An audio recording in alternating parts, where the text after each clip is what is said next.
everyone, it's Matthew Griffin, better known as the Fanatical Futurist. Thank you for everything that you've been doing with the Fanatical Futurist YouTube channel recently. We reached 320,000 subscribers recently, and YouTube even sent me a nice little plaque. That's it, which frankly I have no idea where to actually put it, so it's kind of just stuck on my desk at the moment. But thank you very much. Now, in this particular vlog, what we're going to do is we're going to have a look at the past 12 days of futures news. Now, if you watch my blogs regularly, you'll know basically that I quite often say that the future is being created and shaped today. Now, what I actually mean by that is the breakthroughs, the technology developments, and the technology innovations and things basically that we are actually creating today, ultimately, if we can get all of the different things right, such as scaling the technologies, with getting them commercialized, getting them to be mass adopted, etc., over the next 1, 2, 3, 5, 10, 20, 30, 40, 50 years could actually end up becoming all of our status quo. So if we really want to be able to predict basically what the future might look like, or at least theorize what the future might look like, then in my opinion, you need to have a decent grasp of all of the different technology developments that are actually happening today and all of the emerging technologies that are actually coming through today, because you take all these different technologies, you combine and converge them together, and that gives you the next generation products and services.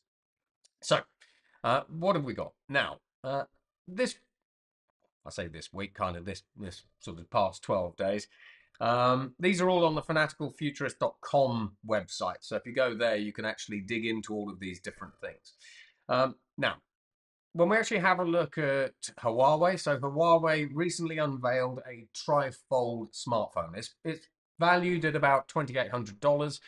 They allegedly had millions of back orders, which actually makes it one of their fastest, I say fastest growing lines, but sort of in most demand lines. When we actually have a look at Apple, for example, I mean, Apple recently unveiled a couple of new bits and bobs in iPhones and everything else.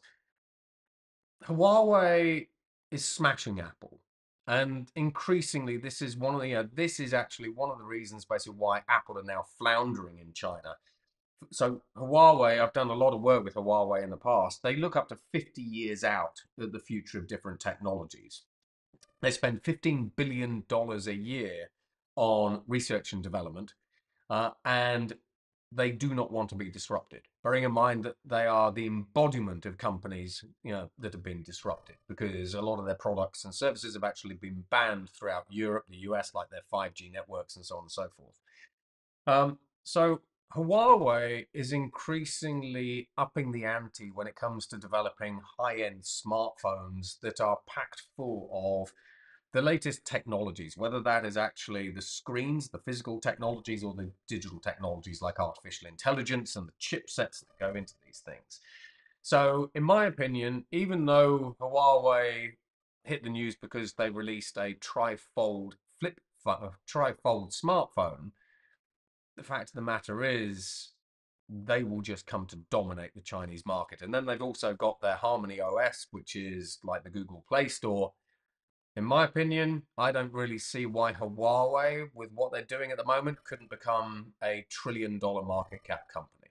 And the whole story about Huawei is insane. They are the case study in how to avoid disruption. Anyway, that's them.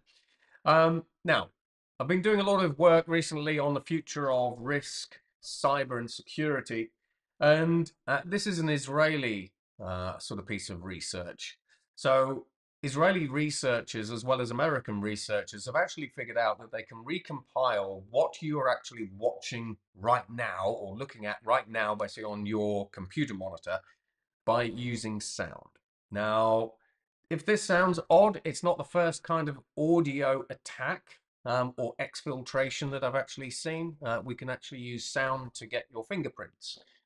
So Google that, and that'll be in the article. Go and have a look at the article.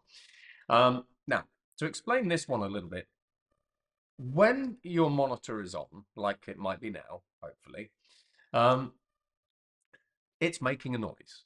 So all of the different pixels within your monitor make a particular noise, and the stronger the noise, it's probably a white pixel. You know, if there's no noise from an individual pixel, then that's probably because it's black.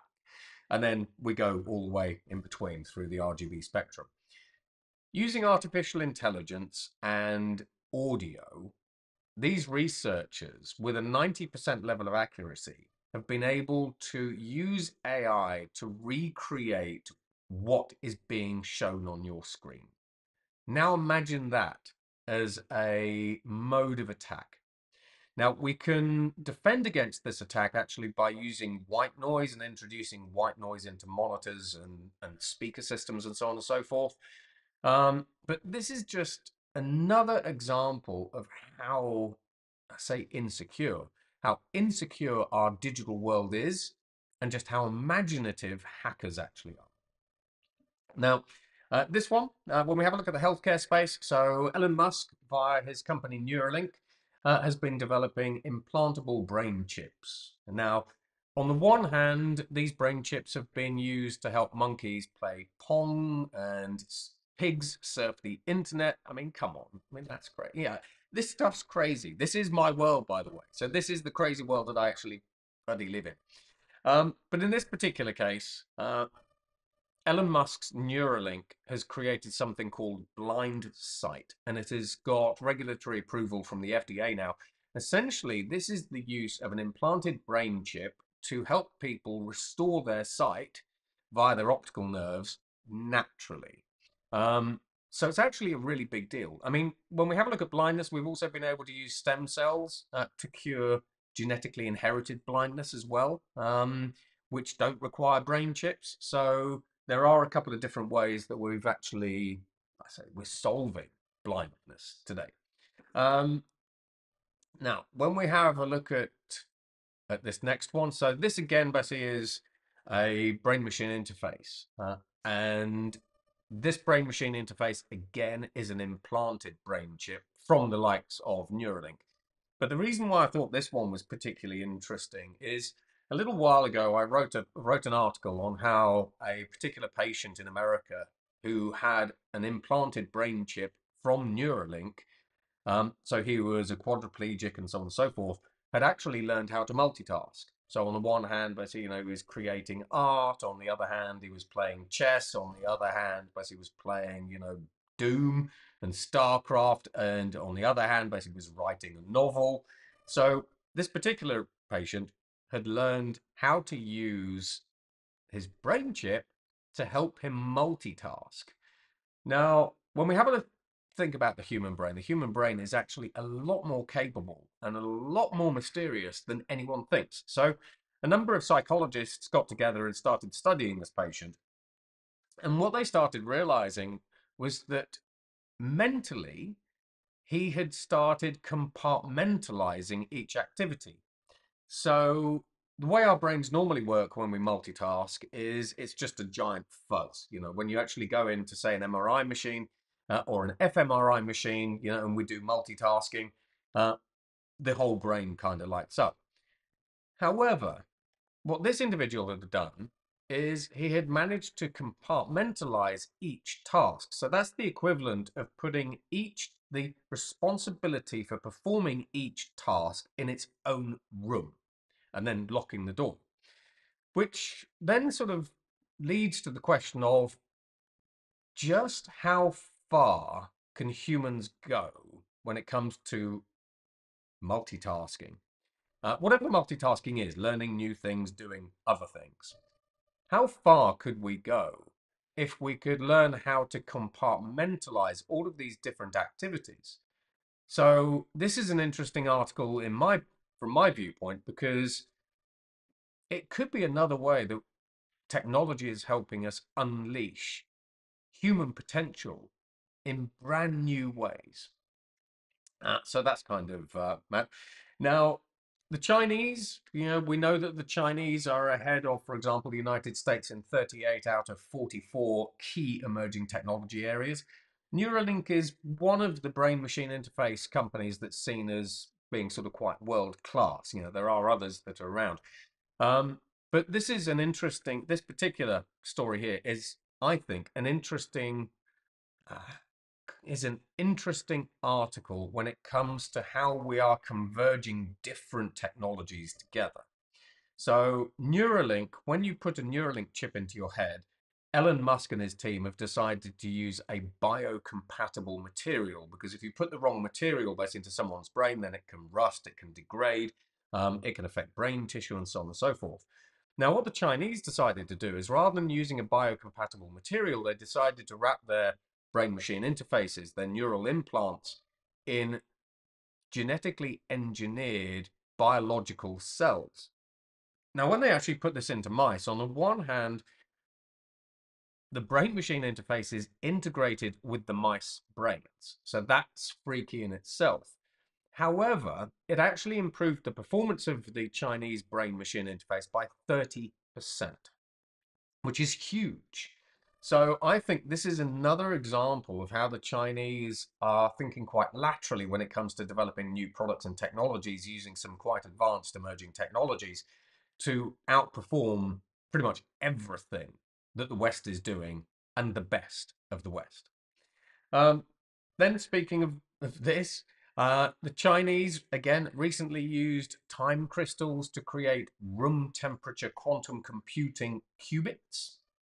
Bearing in mind, most quantum computers have to be held at almost absolute zero. So if you think about the Google and IBM quantum computers, they have to be held at almost absolute zero in gigantic fridges in order to do their thing.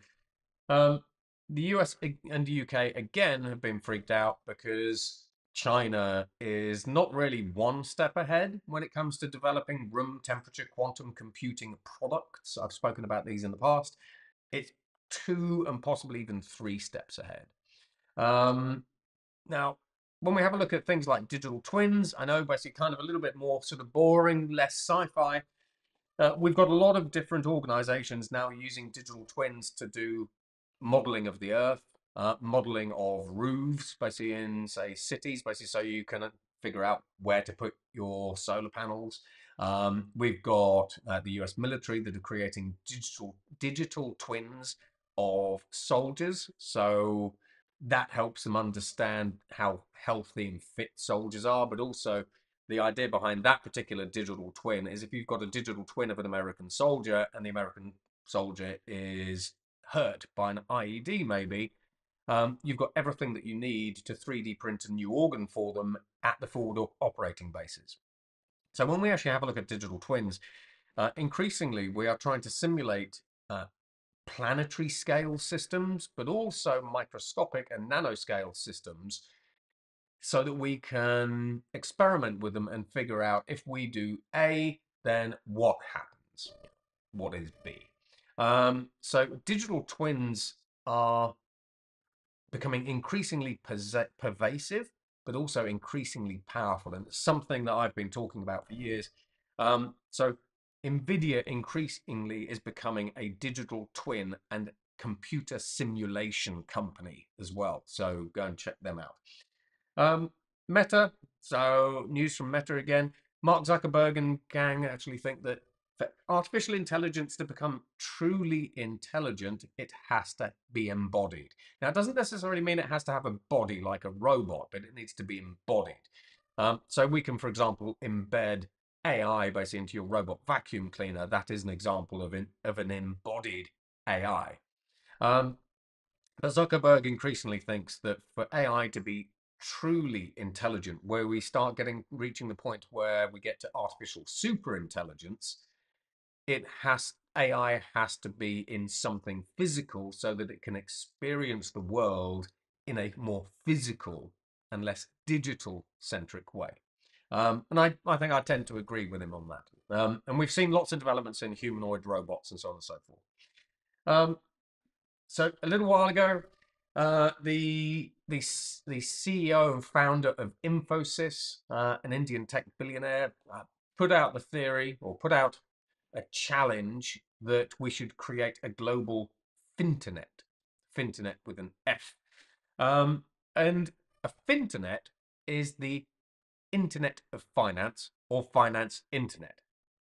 Now, when you actually have a look at today's payment systems, when you have a look at the monetary rails around the world, whether it's the SWIFT network, the ACH networks, whether it's the real-time processing or payment networks, whether it is CBDCs, whether it's whatever the heck it is, BRICS Pay, etc.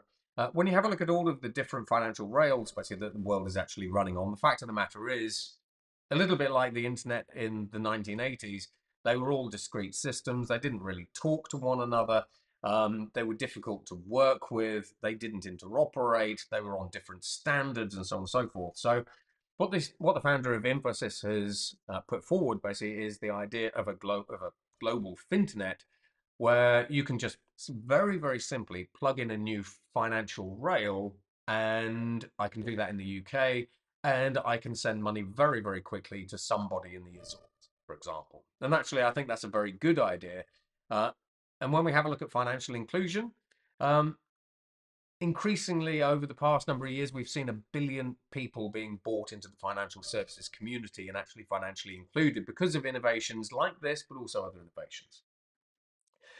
So looking at Meta now, when we have a look at Meta, Meta has developed a Sapiens model. Now, again, what Meta is trying to do is it's trying to create an artificial intelligence that understands humans, human relationships, and human behaviors. And the reason for this basically is quite straightforward. On the one hand, Meta want to use AI increasingly to create human-like, authentic digital avatars and digital humans, which I've discussed before. However, if you really want AI to understand human behaviors and human relationships, then it needs to understand why humans do what they do, move in the way that we move, etc., etc. So this is all part of that kind of embodied AI and machine vision gig. So this is where, in this case, Meta actually has developed an artificial intelligence that is able to see human movement through a whole variety of different, shall we say, perspectives. LiDAR, standard sensing, so things like mocap and so on and so forth. And even though it doesn't necessarily sound, or I don't make it sound particularly great, there are some significant applications both in the world of sports, healthcare, business, privacy and surveillance, and so on and so forth. So it's actually a lot more significant than we think. This interesting one here, I think it's interesting anyway. Japan has decided, so the Japanese government has decided to work with Fujitsu and the Riken Institute in Japan to develop the world's first artificial intelligence Zeta scale, so Zeta with a Z, not Exa with an E, Zeta scale supercomputer. Now, for those of you in the HPC world, you will know basically that an AI Zeta scale computer is very different to a traditional LinPack Zeta scale supercomputer because of the way that we actually measure basic performance and so on and so forth.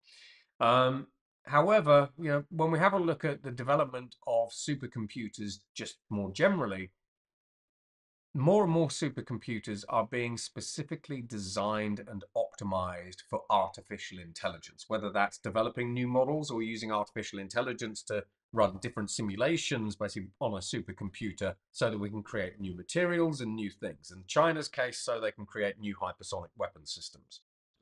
Again, nutty story. So this one should go live in about the next year or so. But this is the first example that I have seen of an AI Zeta scale supercomputer that is actually now being developed. And then we've got this one. So by economy, let's AI agents complete chain transactions or on-chain transactions. When we have a look at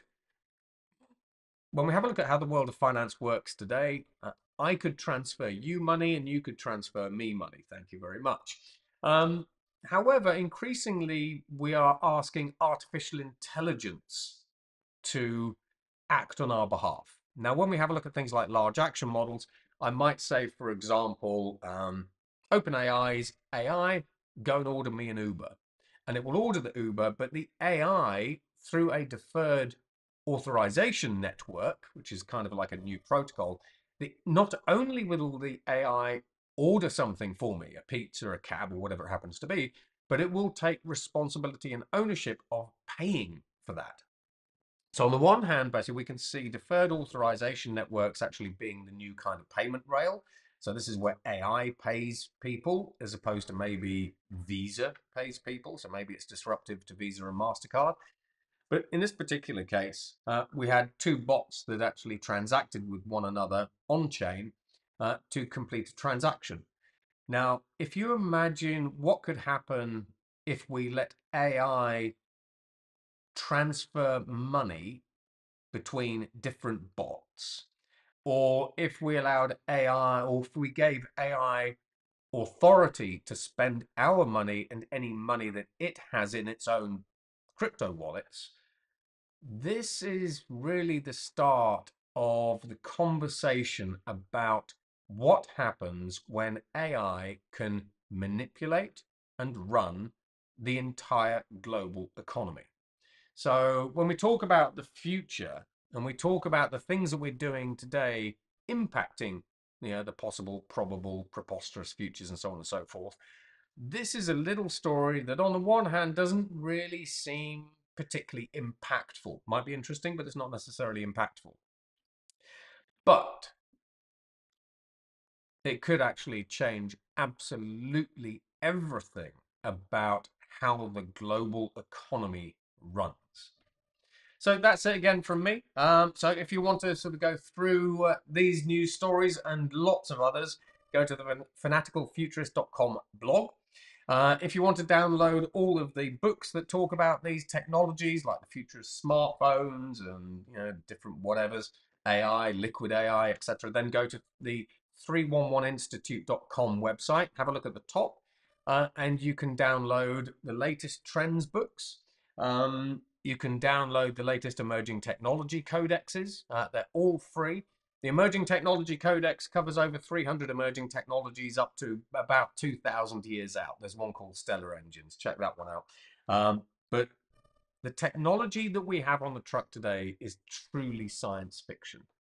When you have a look at the news that I've kind of just read about today, yeah, I mean, this one, genetically modified brain machine interfaces, when you have a look, cognitive compartmentalization, when you have a look at the breakthroughs and the things that we're seeing today, there is absolutely no question that the future and even our present day makes science fiction as we think of it absolutely lame and defunct. Science fiction is already science fact. So thank you for watching this, and stay tuned basically for the next one. Take care, everyone. Goodbye.